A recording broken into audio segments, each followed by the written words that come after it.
Hi friends, welcome to blueberries kitchen. Blueberries kitchen இன்றைக்கி நம்ம பார்க்க போகிறது என்ன, கேரட்டை வச்சுட்டு ஒரு ஸ்வீட் ரெசிபி தாங்க. அது என்னென்னா கேரட் லட்டு தாங்க. சாதாரணமாக நம்ம லட்டுனாலே பூந்தி பண்ணி தான் நம்ம லட்டு பண்ணுவோம். ஆனால் இன்றைக்கி கேரட்டில் தாங்க இன்றைக்கி நம்ம லட்டு பண்ண போகிறோம். இப்போ வாங்க நம்ம ரெசிபிக்குள்ளே போகலாம்.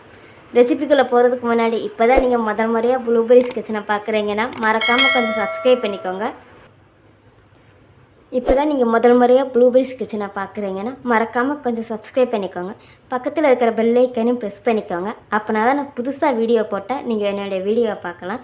நிறையா பேர் வீடியோஸ் பார்க்குறீங்க, ஆனால் சப்ஸ்கிரைப் பண்ண மறந்து போகிறீங்க. மறக்காமல் கொஞ்சம் சப்ஸ்கிரைப் பண்ணிக்கோங்க. இப்போ வாங்க நம்ம ரெசிபிக்குள்ளே போகலாம். இப்போ நமக்கு இந்த பேன் சூடாகிடுச்சு. ஒரு டீஸ்பூன் அளவுக்கு நெய் விட்டுக்கோங்க. இப்போ நமக்கு நெய் நல்லா உருகி வந்திருக்குங்க. இப்போ இந்த நெய்யில் நான் ஒரு கப் அளவுக்கு கேரட் எடுத்து வச்சுருக்கேன். இந்த மாதிரி சீச்சி எடுத்துக்கோங்க. இப்போ இந்த நெய்யிலே நம்ம கொஞ்சம் வதக்கி எடுத்துக்கலாம். இப்போ நமக்கு கேரட் நல்லா குக்காகி வந்துருச்சுங்க. இப்போ நம்ம இதில் 1/4 கப் அளவுக்கு நான் பால் எடுத்துருக்கேங்க.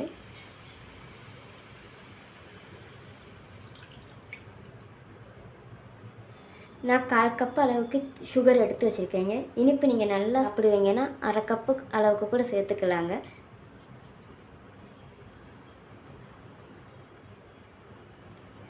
இப்போ இது கூட 2 டீஸ்பூன் அளவுக்கு தேங்காய் திருவி நான் எடுத்து வச்சுருக்கேங்க. கொஞ்சம் டேஸ்ட்டுக்காகத்தான்.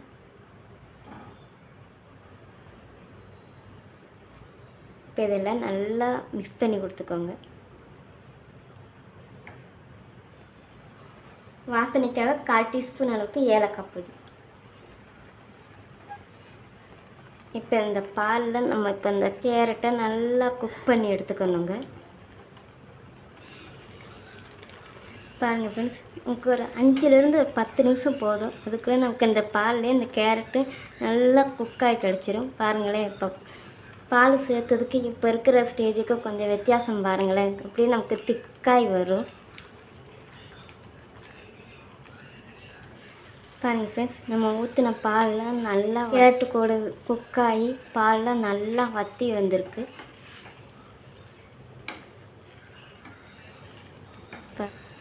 இப்போ ஒரு டீஸ்பூன் அளவுக்கு நெய் சேர்த்துக்கோங்க. இந்த ஸ்டேஜில்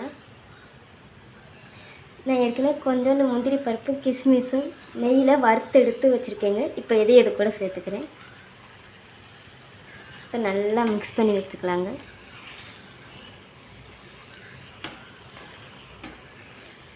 பாருங்கள் ஃப்ரெண்ட்ஸ், நமக்கு இப்போ இது அந்த பேனில் அப்படியே ஒட்டாமல் வருது. இந்த ஸ்டேஜில் நம்ம அடுப்பை அமுத்திக்கிறணும். இது இப்போ ரூம் டெம்பரேச்சருக்கு வரட்டுங்க. ரூம் டெம்பரேச்சருக்கு வந்த விட்டு நம்ம இதை லட்டு பிடிச்சி எடுத்துக்கலாம். இப்போ நமக்கு இது கை பொறுக்கிற அளவுக்கு சூடில் இருக்குது. இப்போ நம்ம இதை லட்டு பிடிச்சி எடுத்துக்கலாம்.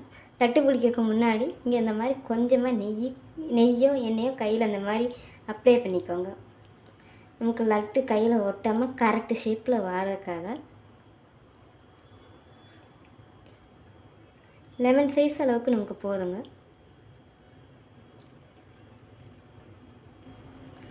பாருங்கள் ஃப்ரெண்ட்ஸ், நான் இப்போ கரெக்டான அந்த லட்டு ஷேப்புக்கு நான் பிடிச்சி எடுத்துருக்கேன். இப்போ இதே மாதிரி பாக்கி எல்லாத்தையும் நான் லட்டு பிடிச்சி எடுத்துகிட்டு உங்களுக்கு நான் காட்டுறேன். அவ்வளோதாங்க. இப்போ நம்மளுடைய அருமையான கேரட் லட்டு ரெடி ஆகிடுச்சு. இன்றைக்கி நான் ட்ரை பண்ணி மணிக்காகவே இந்த ரெசிபியை நீங்களும் ட்ரை பண்ணி பாருங்கள். உங்களுக்கு இந்த வீடியோ பிடிச்சிருக்குன்னு நினைக்கிறேன். பிடிச்சிருந்துச்சுன்னா மறக்காமல் ப்ளூபெரிஸ் கிச்சனை சப்ஸ்கிரைப் பண்ணிக்கோங்க, லைக் பண்ணிக்கோங்க. தேங்க்யூ.